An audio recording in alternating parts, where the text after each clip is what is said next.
네, 장비 요청 명령에 대해 설명드리겠습니다. 영어로는 SL 리퀘스트고요. 이렇게 생겼습니다. SL 리퀘스트. 이 명령은 옵션이 7가지가 있습니다. 네, 많은 옵션을 가지고 있어서 그 중에서 하나를 선택해서 명령을 수행하면 되고요. 그 수행하는 옵션마다 어떤 게 활성화되는지가 좀 달라요. 그러니까 활성화되는 것도 있고, 뭐 활성화 안 하고 그냥 하는 것도 있고, 뭐 이렇습니다. 그래서 옵션 설명할 때마다 어떤 게 활성화되는지 한번 짚어드리겠습니다. 자, 먼저 Communication Established라는 그 옵션이 있는데 이거는 라디오 없을 때 내 아틀러리 박스에 여기에 내 아틀러리 박스에 라디오 없을 때 하는 거고요. 이 명령은 이 아틀러리 박스에 요 아틀러리 디나이드라는 마커가 있으면 안 되고요. 또 밤이면 이 옵션을 선택할 수가 없습니다. 그러니까 야간이거나 아틀러리 박스에 아틀러리 디나이드가 있거나 혹은 뭐 다른 라디오가 있어도 안 됩니다. 그러니까 없을 때 이 아틀러리 박스가 비어 있고 야간이 아닐 때 그 커뮤니케이션 에스태블리시드를 쓸 수 있는데 이건 통신을 개설한다는 얘기예요. 그러니까 연결하는 거죠. 후방에 포병부대랑 연결하는 그런 느낌인데 요거는 그 유럽과 거의 같습니다. 같은데 유럽에는 커뮤니케이션 에스태블리시드가 없고 제가 다른 거랑 좀 헷갈렸네요. 어쨌든 요건 뭐냐면 그 아군 제 일본군이 지금 아군이라고 가정을 했을 때 아군 리더 중에 하나를 활성화하면 됩니다. 얘네 다 리더죠. 이 중에 하나 활성화하면 되고요. 대신 그 리더는 이렇게 브레이크 되면 안 되고요. 이 서프레스가 놓여 있어도 안 됩니다. 그러니까 언서프레스드, 언브로큰 한 리더 하나를 선택해가지고 활성화하면 됩니다. 그냥 그렇게 하면 되고요. 그 주사위를 하나 굴려가지고 예를 들어서 이렇게 굴려서 팔이 나왔다고 칠게요. 이 팔을 라디오 테이블에서 그 팔이 어떤 라디오와 대응되는지를 봐야 되는데 라디오 테이블이 어떻게 생겼냐면 일단은 실물을 가지고 계시면 라디오 테이블이 플레이북 뒤에 있습니다. 그걸 쓰시면 되고요. 제가 이 라디오 테이블을 온라인에서 찾을 수가 없어가지고 그나마 좀 비슷한 걸로 알려드리자면 이렇게 서포트 테이블 뭐 유럽에서도 있었던 건데 이 서포트 테이블을 보면 주사위를 굴려서 그 주사위 굴림에 해당하는 어떤 라디오가 있을 거예요.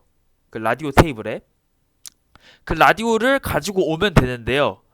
물론 라디오가 없고 아틀러리 디나이드 마커만 있을 수도 있어요. 그럼 아틀러리 디나이드를 가지고 와야겠죠. 네, 근데 라디오가 있으면 그 라디오를 가지고 오면 되는데 그 여기에 있는 이 큰 숫자가 승점입니다. 승점. 그 승점을 지불하고 가져오면 돼요. 거기 써 있는 승점을 지불하고 라디오를 가지고 오면 된다. 라고 보시면 됩니다. 물론 아틀러리 디나이드 마커는 승점이 0점이에요. 근데 그거를 안 가지고 올 수는 없어요. 그거 걸렸다고 안 가지고 올 수는 없고 무조건 가지고는 와야 됩니다. 뭐가 걸려도 가지고는 와야 돼요. 이 커뮤니케이션 에스태블리시드를 하면 요런 옵션이 있고 두 번째 커뮤니케이션 리스토어드가 있습니다. 이거는 라디오가 내 아틀러리 박스에 있는데 얘가 망가졌다. 그럴 때 쓰는 거예요. 그래서 여기 보시면 AR로 고칠 수 있다. 아니면 AD로 박살날 수 있다. 이렇게 나타내져 있는 거고요. 요것도 마찬가지로 아까 말씀드렸듯이 unsuppressed, unbroken 리더 하나를 활성화해야 됩니다. 그러니까 리더가 피해도 받지 않아야 되고 서프레스도 놓여 있으면 안 됩니다. 걔 하나를 활성화해서 이 커뮤니케이션 리스토어드를 쓰면은 내 아틀러리 박스에 있는 고장난 라디오를 정상으로 만든다, 고친다 라고 보시면 됩니다. 자, 세 번째 Fire for Effect. 이거는 유럽에 있던 거죠. 효력사라는 기능이고요. 기본적으로 유럽에서 그 포격 지정할 때 타겟팅 롤 먼저 하고 그 SR을 드리프트 시키고 포격하는 그 룰과 정확히 같습니다. 다른 게 하나도 없고요. 다음 퍼시픽에서 조금 달라진 점은 유럽에서는 피해받지 않은 리더만 활성화하면 돼서 이렇게 서프레스가 놓여 있었어도 아틀러리 리퀘스트를 통해서 효력사를 쓸 수 있었는데 퍼시픽에서는 이 서프레스도 놓이면 안 됩니다. 그러니까 피해도 받지 않아야 되고 마찬가지로 unsuppressed, unbroken 인 리더 하나를 선택해가지고 이 SR 지정해서 그 타겟팅 롤 하고 주사위 또 굴려가지고 방향만큼 뭐 이동을 하고 해서 포격을 하면 됩니다. 유럽과 정확히 같기 때문에 이 언서프레스 그러니까 서프레스가 놓이지 않은 것만 달라진다. 예, 그렇게 알고 계시면 되고요.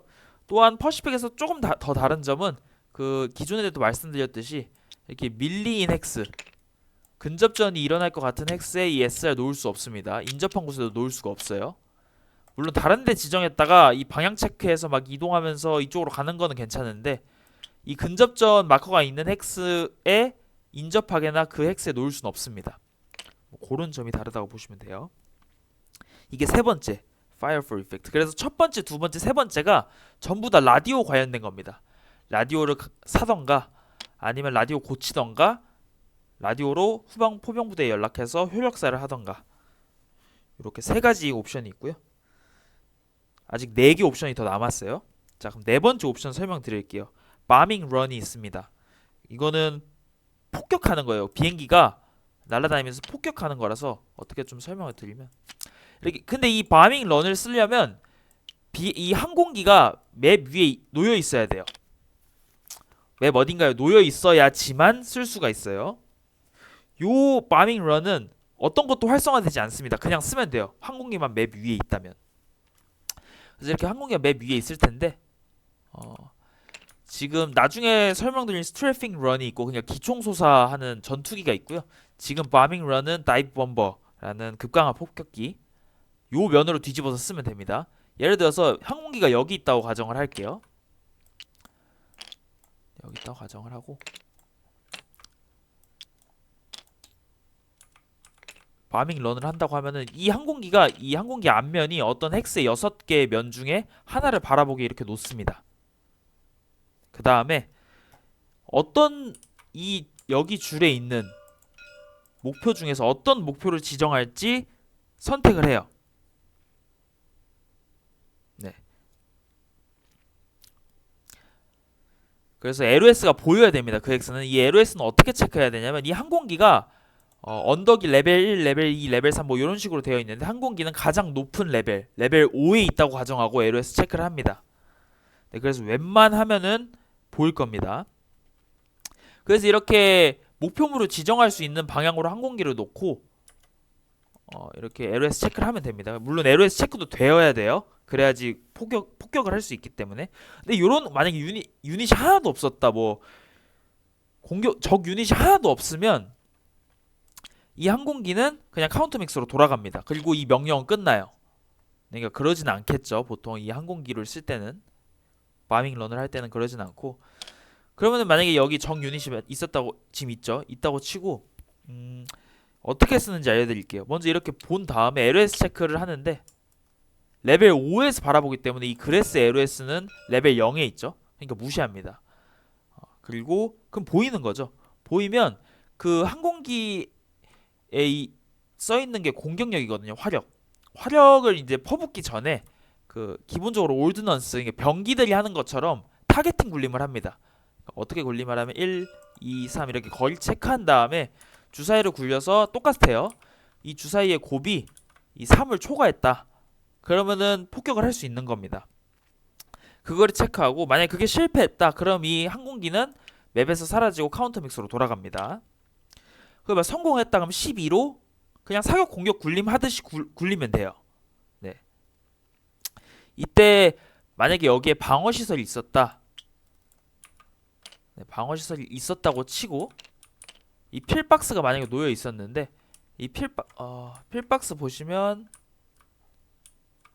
여기 방어 시설의 취약점이라는 게 있어요. 이거 뭐 유럽에서도 있었던 건데 유럽에서는 라디오로 때릴 때만 이 방어 시설 취약점을 체크하는데 퍼시픽에서는 폭격기로 공격할 때도 체크합니다. 네. 그래서 폭격기가 12의 공격력이기 때문에 12의 공격력으로 공격할 때 7이 정확히 나오면 방어자가 방어 굴림을 하기 전에 그 헥스에 있는 방어 시설이 파괴된다. 제거된다 뭐 이런 식으로 보시면 되고요. 요런 것까지 체크를 해요. 그래서 어쨌든 타겟팅 굴림이 성공하면 12에다가 주사에 굴린 거를 더해서 12 더하기 10 하면 22죠. 22의 화력으로 여기 때리는 겁니다.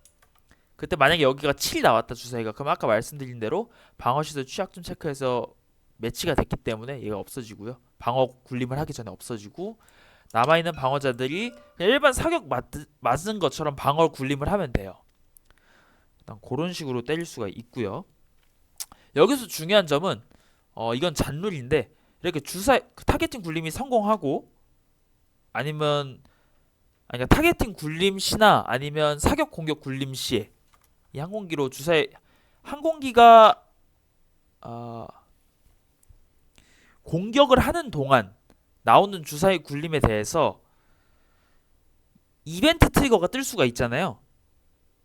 그 이벤트 트리거가 떠서 딱 이벤트를 봤는데 요런 에어 서포트라는 이벤트가 나왔다. 그럼 이 항공기가 공격하다 말고 사라집니다. 네, 그런 좀 잔룰이 있어요. 그냥 공격이 무시되고 사라져요. 그러니까 항공기가 다시 기지로 돌아갔다. 항공모함으로 돌아갔다. 뭐 이런 식으로 보시면 돼요.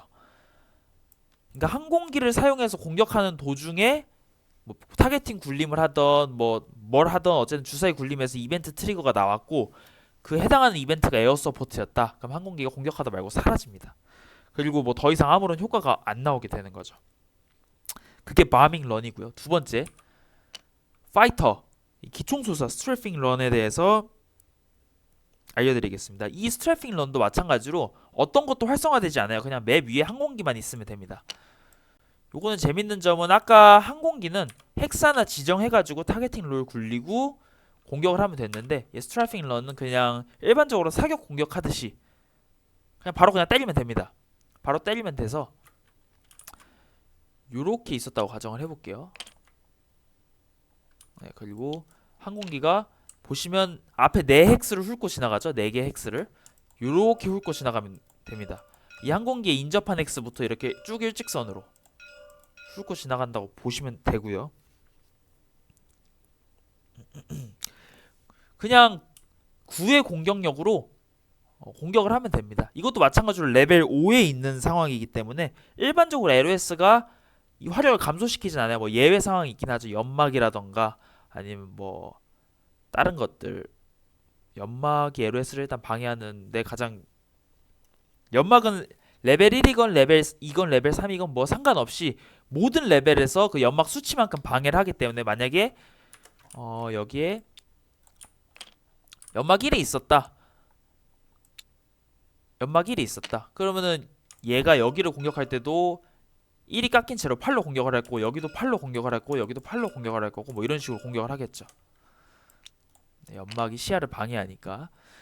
어쨌든 그런 식으로 LOS 체크를 한 다음에 그냥 공격을 하면 됩니다. 근데 이렇게 훑고 지나가는 헥스에 아군 유닛이 만약에 있었다. 아군 유닛한테도 공격을 합니다. 그러니까 최대한 아군 유닛이 안 맞는 방향으로 이 파이터를 지정하고 적군 유닛이 최대한 많이 맞는 방향으로 지정을 해야겠죠. 네, 그렇게 해서 그냥 공격을 하시면 되고요. 아까 이 바밍 런이나 스트래핑 런 마찬가지로 공격이 끝나면 그냥 이 항공기를 그냥 카운터 믹스로 되돌려 놓으면 됩니다. 그리고 명령이 끝나고요. 이 기총수사도 마찬가지로 주사위 굴림 중에 이벤트 트리거가 뜨고 그 이벤트에 에어 서포트가 떴다. 그러면 이 항공기가 귀환합니다. 카운터 믹스로 돌아가요. 공격하다 말고 중간에 그냥 딱 끝나버리고 그 명령이 종료가 됩니다.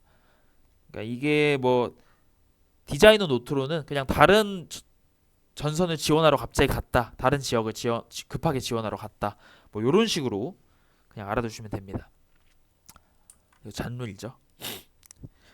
네, 이렇게 네 번째, 다섯 번째는 항공기에 관련된 옵션이었습니다. 아무것도 활성화되지 않고 그냥 항공기가 맵 위에만 있으면 쓸 수 있는 옵션.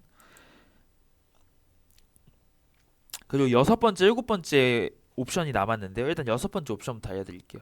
웨폰 리페어라는 옵션입니다. 그러니까 아까 에셋 디나이드로 상대의 화기를 망가뜨릴 수 있다고 했잖아요.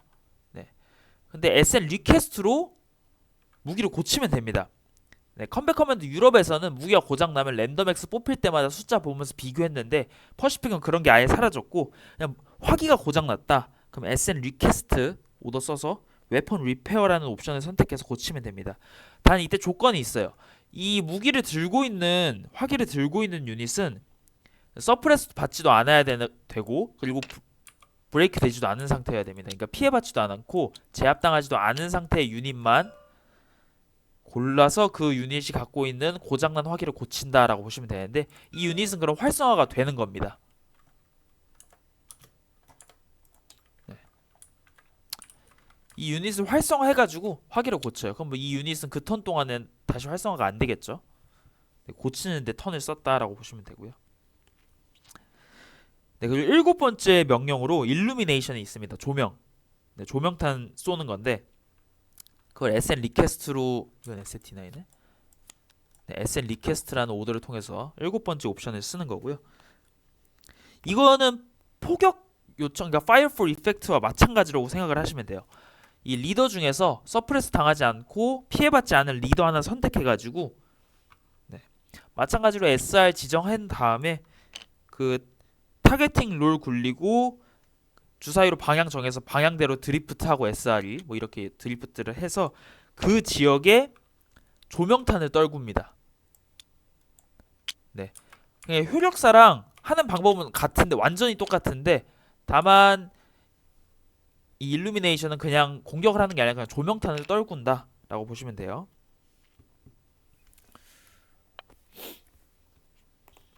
네, 이렇게 해서 SN 리퀘스트 7가지 옵션에 대한 설명이 끝났고요. 다시 한번 짚어드리면, 첫 번째 3개의 옵션은 Communication Established, Communication Restored, Fire for Effect, 이렇게 3개 해가지고 라디오랑 관련된 옵션이고요. 이거는 활성화를 하려면 어떤 걸 활성화해야 되냐, Unsuppressed, Unbroken, 리더를 활성화하면 됩니다. 하나.